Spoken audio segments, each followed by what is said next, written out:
Boa noite, fraternidade. Boa noite, casa querida. Do meu coração. Tão feliz, tão grata por podermos nessa noite refletirmos juntos em bases evangélicas, pensando naquilo que os Espíritos nos trouxeram e que faz sentido na nossa alma, no nosso caminhar na Terra. Agradeço a casa por me permitir falar assim, pelas ondas da internet. Para mim ainda é uma segurança e um conforto. Embora eu sinta muita saudade da casa, eu sei que daqui a pouco eu vou estar aí, no prédio, né? Olha, fraternidade, o tema que nos traz na casa hoje está aqui em Cartas e Crônicas, do nosso irmão X, do mentor da fraternidade, do nosso Humberto Campos. É a lição 14, chamada Comunicações. É uma lição muito tocante, em que, de maneira bem pedagógica, andragógica, na verdade, né? Entendendo a andragogia como uma pedagogia que alcança os corações adultos, né? Humberto Campos aqui na história nos narra uma experiência de um cidadão, o nome dele é Rafael Provenzano, e nessa história, vejam que coisa curiosa, se não dialoga com a nossa vida, com as coisas que temos aprendido, já dentro da nossa doutrina dos Espíritos, né? O Rafael queria muito ser um grande divulgador, né, do Espiritismo. Sonhava com os palanques, queria falar, imagina a plateia, em equívocos, talvez onde já estivéssemos nós mesmos, né? Nós que somos palestrantes, ou monitores, ou aqueles que, pelo pouco que já sabem, se arvoram no locus de compartilhar, né? Onde me incluo. Aquele que sabe um pouquinho e que já tenta ir compartilhando, né? Do que já sabe. Talvez muitos de nós já tenhamos as mesmas ilusões do Rafael aqui, que seria um momento de explanar ou apresentar o doutrina dos Espíritos, seria um momento de autorrealização, né? E aí essa é uma ilusão, tá bom? Porque o convite para explanar, para elucidar questões espíritas, na verdade é um convite para a autorreflexão, para a autoanálise, para pensarmos sobre aquilo, sobre o que falamos, ensinamos já um pouquinho, se a gente tem se esforçado por compreender de verdade, né? Na verdade, o esforço é íntimo, não é para fora, para dentro. A reforma se dá dentro da gente. A reforma não é de fora para dentro. Não é alguém falando que a gente muda. É quando a gente interioriza o ensinamento, matura as lições e decide-se, né? A mudança de rumos. Então, qualquer expoente da doutrina dos Espíritos está convidado a se transformar. Esse é o grande apelo, né? Falar menos, fazer mais. E o Rafael ainda não sabia disso, né? Ele estava estagiando num locus de ilusão terrena, em que ele confundia, né, a divulgação espírita com searas de trabalho humanos, passadiças, temporais, entenderam?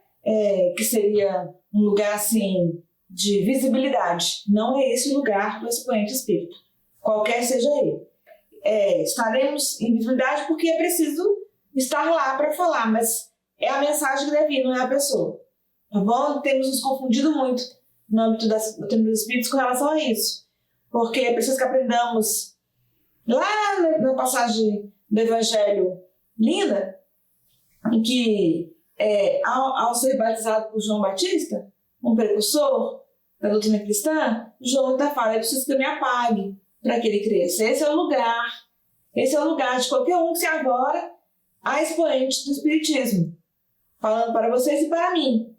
É preciso que a gente compreenda que nós somos diminutos e, na verdade, insignificantes instrumentos, porque sabemos muito pouco. Quanto mais a gente estuda, mais descobre que a gente não sabe nada, que a gente tem muito que aprender. Então, somos diminutos instrumentos, com quanto valorosos, né? Porque já nos colocamos na seara do trabalho, mas não é o expoente que vai aparecer. Não é o nosso nome que tem que ir. E muito menos, assim, seria uma qualificação nossa. É a mensagem que deve ir. Nós somos somente instrumentos. Sempre guarda isso. Rafael não sabia, que na história do Humberto Campos. Ainda não tinha compreendido isso em uma atitude de profundidade, né? Um aprendizado para a alma dele. Então ele queria ir, ele queria aparecer, ele queria fazer, seria uma autorrealização dele, né? E perseguir esse lugar sempre, que nunca chegava para ele. porque ele era um artesão simples no dia a dia, tinha uma família com muitos desafios, uma vida como a de todos nós, né? E ele ficava sempre esperando o momento em que ele ia, na ideia dele equivocada, brilhar ao falar da doutrina que ele amava, a verdade, mas aprendamos a amar a doutrina que os Espíritos derramam sobre nós para vivermos melhor, para sermos seres melhores, sermos criaturas que ainda não fomos, mas já temos condições de ser. É para nós. Aprendamos que quando somos expoentes, colocamos-nos no púlpito, na sala de aula, como liderança do movimento espírita, é para nós. A natureza nos concede 2 órgãos de audição e apenas um de fala, para a gente capturar o que é que a gente está dizendo, o que o nosso cognição já consegue compreender e nos esforçar na vivência. É para a gente o ensinamento, não é para o outro, né? Rafael ficava incomodado, porque nunca chegava o dia em que ele ia apresentar tudo que ele já tinha estudado e aprendido, né, que ele gostava tanto. E um dia ele teve um sonho em que a mensagem chega para ele que era chegar no momento, nesse momento para ele. E ele fica tão empolgado, e no dia seguinte, no grupo mediúnico onde ele trabalhava, ele queria muito a chancela do mentor, para falar que enfim tinha tido doutoramento, que ele tinha entendido que ele ia abandonar aquele trabalho que ele não gostava, que a família que ficasse lá do jeito que ficasse, porque ele tinha que sair para falar. Ele tinha que sair para ser o expoente. E o mentor fala que ele não tinha entendido. Ouve-o com paciência, como tem ouvido todos nós, mas explica para ele que ele não tinha compreendido a mensagem, na verdade. Que a mensagem que era chegar no momento de ele ser o maior divulgador da doutrina que ele tanto amava, que tinha um significado que era chegar no momento dele ser o maior servo, dele servir mais, com mais constância, com mais dedicação em casa, no trabalho, no serviço humilde que ele abraçava sem gosto, na casa que trazia a ele às vezes tantos sofrimentos, era hora de servir mais, dedicar-se mais, e assim ele estaria divulgando. E enfim ele compreende, a lição vem para todos nós, né? Rememorando-nos o episódio inesquecível, há de ser inesquecível para a nossa eternidade, do nosso Jesus Nazaré. Né? Vamos lembrar também o Humberto Campos que nos conta lá em Boa Nova, para a gente compreender quem é o verdadeiro trabalhador, né? E quando ele leciona, para quem ele leciona, a quem ele está ensinando, a ele mesmo, né? Aquela cena inesquecível do episódio do Lava Pés, que nos é narrado nos Evangelhos e esclarecido por Humberto Campos em Boa Nova.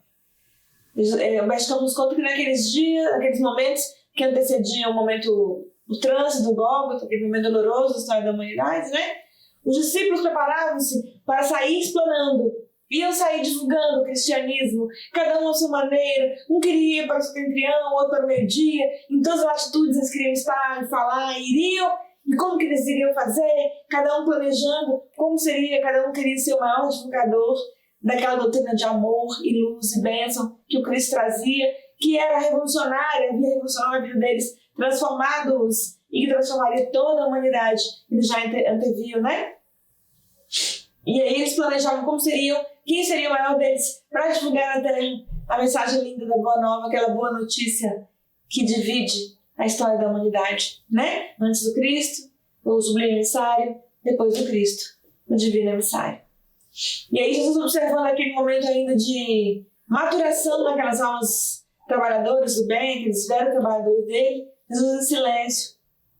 Quando observa que eles disputavam entre eles, embora sem animosidade, mas cada um se projetava como o maior, aquele que queria ser o maior divulgador, o maior trabalhador, o mestre em silêncio recolhe ali um pano, um linho branco, uma bacia, e começa a lavar os pés dos seus amigos, né? Porque os considera, desde sempre, como nos considera, isso nos emociona, seus amigos, né? Nós que no transcurso das eras nos viramos as costas para o mestre, mas ele sempre nos considerou amigos dele, né? E isso há de nos emocionar, sabe, para a eternidade. Então, naquele momento, Jesus, compreendendo ainda que os amigos queriam falar em nome dele, da doutrina de amor e luz que ele trazia, amadureciam a verdadeira compreensão do que é um ser, o que é ser um trabalhador do Cristo na Terra. Jesus pega em silêncio, então, o pano, o linho branco, a bacia com água, e passa a lavar os pés dos discípulos. Diante daquela cena inusitada, inesperada, a princípio incompreensível, o próprio Simão Pedro reluta diante daquilo, como assim? Aí Jesus explica para eles, elucida, para que eles elucidassem também a posteridade. E a fala do Mestre chegasse até nós, como chegou, varasse os séculos, a nós, os recalcitrantes, todas as eras, atrasados da lição, aqueles alunos que não compreenderam durante tantas vidas a mensagem do Cristo, mas agora, enfim, recebem-la no relicário do coração. Jesus fala, então, para eles, os discípulos: aquele que quiser ser o maior na terra, sirva os demais, ensinando-nos o valor da exemplificação. Porque é isso que Jesus faz. Jesus vem e nada escreve, deixando as escrituras para os seus amigos, mas exemplifica, da manjedoura, humilde e simples, ao último suspiro na cruz infamante. Jesus exemplifica.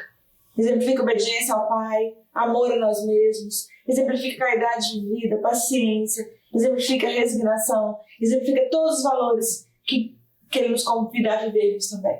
Aqueles entre nós, fraternidade, quisermos ser os maiores divulgadores da religião dos Espíritos, da religião que não pertence a ninguém na Terra, religião diante da qual Kardec foi o sublime nesse mês, lembramos, né? O nascimento do nosso sublime emissário, religião diante da qual Kardec foi o sublime apóstolo trabalhador para codificar.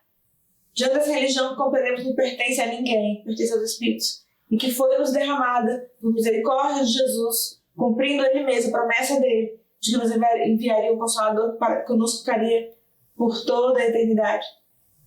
Cumprindo essa promessa. Diante dessa religião derramada para nós, que é o cumprimento da promessa do Cristo, coloquemos-nos como aqueles que, para sermos maiores trabalhadores, seremos aqueles que mais se esforçam para viver. Não podemos dizer que mais viveremos, mas seremos sempre aqueles que aceitam o desafio de mais se esforçarem. É isso que os Espíritos esperam de nós, que a gente faça o esforço cotidiano, diuturno, inalienável, da vivência da lição. É assim que a gente divulga, tá bom? A lição de Humberto de Campos aqui rememora-nos a fala de Francisco de Assis, quando na Úmbria, o sol que lá brilhou a pedido do Cristo, reconstruindo a igreja, no sentido latino da palavra eclésia, união de almas do Cristo, quando a igreja se perdia em questúnculas absolutamente importantes, ritualísticas e formalidades.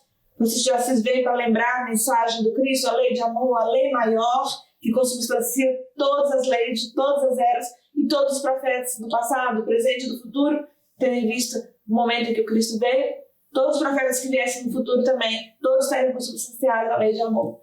Francisco de Assis, ao nos rememorar isso, grande, velho provador do Cristo, nos falava para termos cuidado. Aqueles que já conhecemos o Evangelho de Nosso Senhor. A mensagem linda de Nosso Senhor, que muitas vezes seríamos o Evangelho que alguém leria. E para isso a gente deveria sempre pregar a boa nova evangélica, né? Entendendo que a gente só falaria a fala de Francisco de Assis quando necessário. Francisco de Assis dizia assim: pregue sempre a todo olho que vê, a toda criatura vivente na terra, o Evangelho de Nosso Senhor. Mas atenção, se precisar, use as palavras, porque a pregação será sempre na vivência. Essa é a lição de comunicações aqui de Humberto de Campos. Esforçarmos por vivermos, buscarmos de acordo com aquilo que a gente fala, com aquilo que a gente estuda, termos sempre coerência diante daquilo que a gente já aprendeu e aquilo que a gente escolhe fazer ou viver quando ninguém sabe, quando ninguém vê. Mantermos uma senda correta, com um caráter edificado na correção moral e ética, quando ninguém nos vê. Termos a capacidade, a honestidade pessoal de dizermos sim, chancelando um pedido da nossa consciência de que digamos sim, e também dizermos não quando a nossa consciência nos diz não. Que as nossas escolhas, que os nossos atos, fraternidade na Terra, seja, enfim, a maior comunicação que possamos emanar da Terra, que a comunicação não se dá apenas com palavras. Comunicamos-nos por meio das nossas posturas, comunicamos-nos por meio das nossas escolhas, do nosso ser e do nosso estar na Terra. A palavra é o instrumento da linguagem verbal, articulada.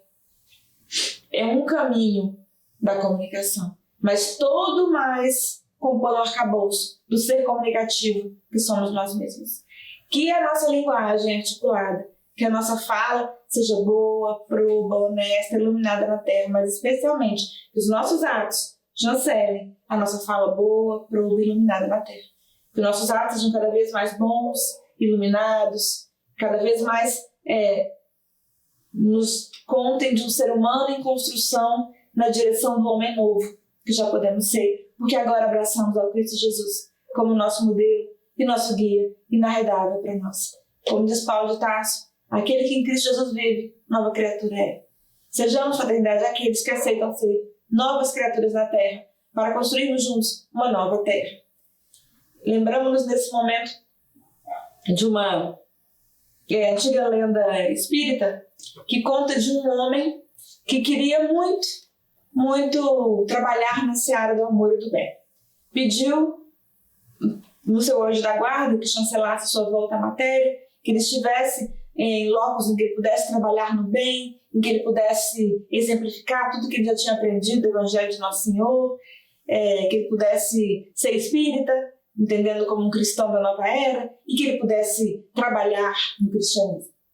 Passa o tempo e a vida dele sempre imersa em cenários difíceis, no trabalho com pessoas complexas, em casa, um cenário difícil, desafiador, cotidianamente desafiador. Ele não encontra nada que fosse fácil. Um dia, no desdobramento, já entrando em anos, já décadas de vida, ele pede uma audiência com o mentor que havia chancelado sua encarnação e fala: eu vim aqui falar com o senhor porque eu pedi tanto essa encarnação em que eu pudesse trabalhar na seara do Cristo, na seara do bem, mas o cenário não me foi benéfico. Veja, eu não consigo sair de casa porque tem um cenário complicado, com enfermidade em casa, com pessoas com problema em casa. No meu trabalho, muitas vezes, não consigo me desvencilhar das questões para me dedicar ao trabalho que seria do bem, porque o cenário de trabalho é complicado, com pessoas com problemas. E o mentor fala: então, você pediu um cenário que você pudesse trabalhar, o amor, o cenário está dado.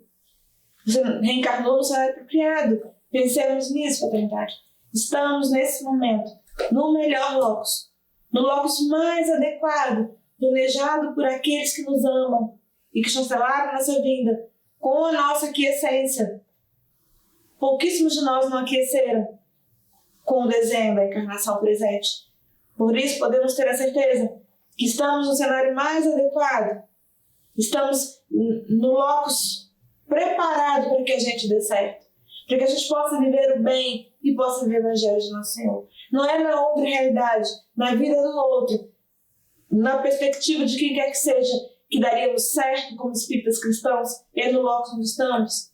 No cenário doméstico onde nos inserimos, com todos os desafios que o cenário traz, com as dificuldades materiais que a vida nos traz, com as dificuldades emocionais que temos para a nossa própria superação, tudo concorrendo para que a gente dê certo. Acreditemos. Quando eu digo que poucos aqueceram, pouquíssimos reencarnaram, certamente, com uma encarnação em que eles não puderam opinar.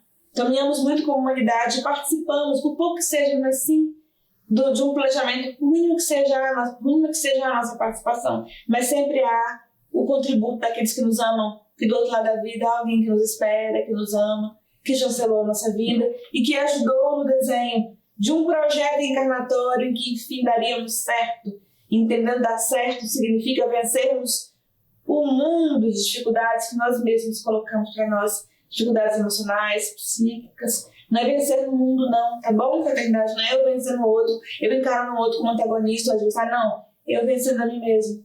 O cenário difícil, muitas vezes doloroso, cheio de percalços, em que nos encontramos, é o cenário ideal, criamos, onde Deus permite que estejamos para o nosso próprio crescimento, para a nossa própria redenção.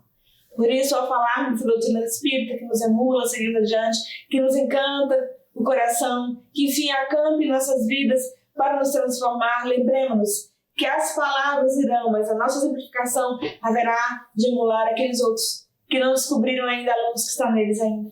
E que ao colocarmos de verdade por atos cotidianos da nossa luz para brilhar, outros também se sentirão encorajados. Esse é o convite do Cristo para nós. Sejamos luz na terra, que brilhemos, façamos brilhar a nossa luz.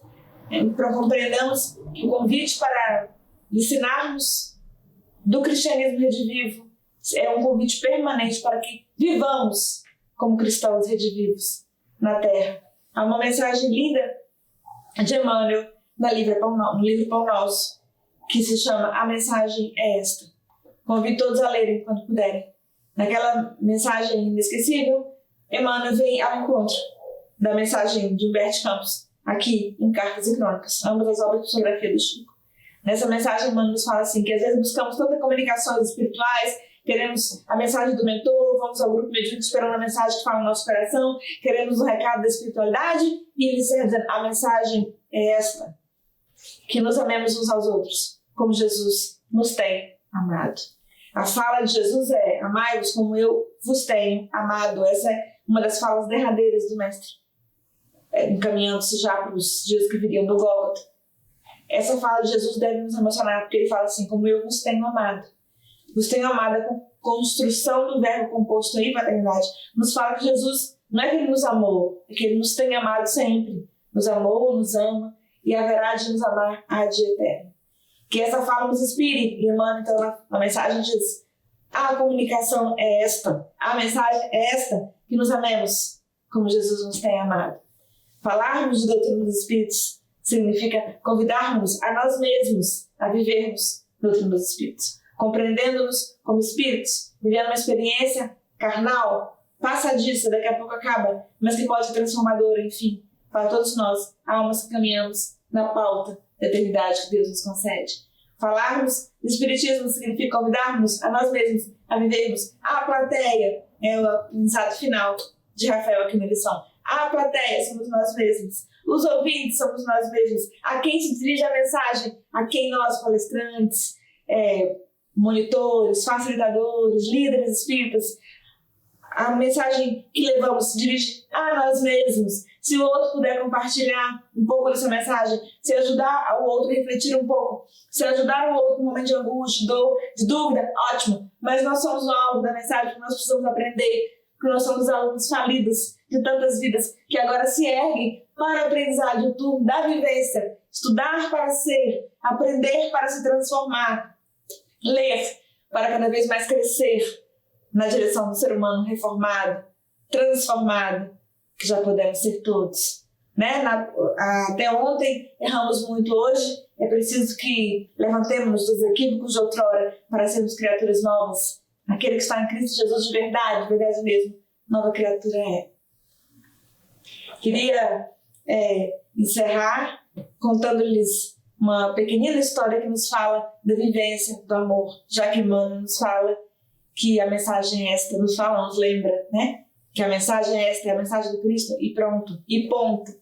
É uma história contada na revista Mides, que gosto muito, que me faz sempre lembrar o que é viver, sem precisar falar, né? Falar menos e viver mais. A revista nos conta uma história verdadeira que aconteceu na Guerra do Vietnã. 2 crianças recolhidas num campo de refugiados vivem essa história.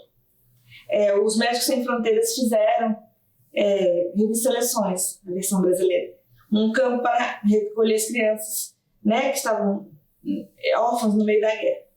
E lá estavam as crianças e de repente chega uma criança recolhida que havia pisado numa mina e ela passava por uma condição assim, hemorrágica, sangrava muito.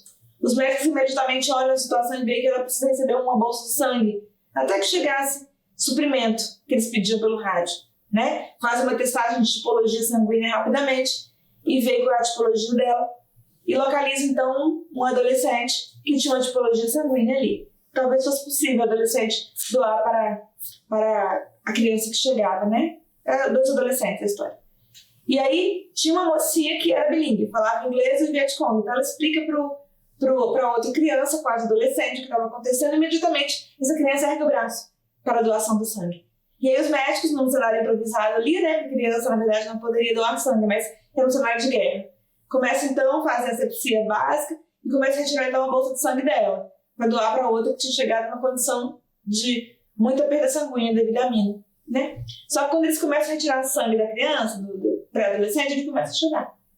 E aí os médicos não entendem, né? Porque ele estava chorando, será que estava dando muita agulha no braço? Aí pedem para a moça, que era intérprete, perguntar para o menininho por que ele chorava. Aí o menino explica para ela. E ela fala para o médico, é porque ele pensa que vocês vão tirar o sangue dele todo. Aí o médico, não, explica para ele, que é só um pouquinho. Só para outra criança. Aí vai chegar um socorro, não vão tirar o sangue dele todo, não. Mas aí o médico, naquele momento que vê essa cena, faz uma outra pergunta para a intérprete. E a resposta do menino deve nos evoar. independentemente de religião, de credo, de crença, de onde estejamos, fraternidade. Para a gente avançar na mensagem, como Emmanuel nos fala, a mensagem é esta, é o amor. E se ele achava que ia tirar o sangue dele todo, por que ele estava deixando tirar? O médico pergunta para o intérprete pergunta para ele, o médico quer saber qual era a resposta. E aí a intérprete pergunta para ele, mas espera, por que você está chorando? Ninguém vai tirar seu sangue todo. Mas se você achava que alguém ia tirar o seu sangue todo, por que você permitiu? Que a resposta dele emociona a intérprete, emociona o médico, me emociona, eu sei que vai nos emocionar sempre quando a gente pensarmos em qual é a mensagem verdadeira da Terra. Tá bom, fraternidade? A menina responde assim, eu deixaria você tirar todo o meu sangue, porque ela é minha amiga. É preciso que pensemos isso. Por quem daríamos a vida? A quem temos dedicado a nossa vida na Terra? Que seja cada vez mais, fraternidade, uma dedicação de amor ao próximo, qualquer próximo que venha na nossa direção. E é assim que a nossa vida vai cada vez mais fazer sentido. Que sejamos capazes. Hoje não há mais circos de Roma. Emmanuel explicou um dia para o Chico, não haveria. Os circos estão dentro de nós mesmos. E por isso sejamos capazes cada vez mais de nos renovarmos na direção do homem novo, deixando para trás o homem passado que fomos. De darmos a vida por esse ideal de amor, de renovação, darmos um sentido de morte, mas de vida mesmo, de dedicarmos a nossa vida para a renovação, para os caminhos de Jesus. Porque Ele foi e sempre será nosso maior amigo. É Ele quem fala assim, ninguém ama tanto alguém se não dá a vida por Ele. Jesus será toda a sua vida por nós, porque há 8 bilhões de anos nesta Terra, há 8 bilhões de anos, Ele é o nosso guia, o nosso modelo. E segue sendo, como diz o Livro Passanufo, essa nau terrena não só sobra, porque à frente está Jesus. Sempre esteve Jesus. Que nosso mestre, nosso maior amigo, nos ajude a caminhar na direção da maior missão, da mensagem do amor. Que Ele nos mantenha de pé para essa vivência todos os dias. Que aprendamos a falar de amor, mas especialmente, fraternidade, aprendamos a viver o amor. Obrigada.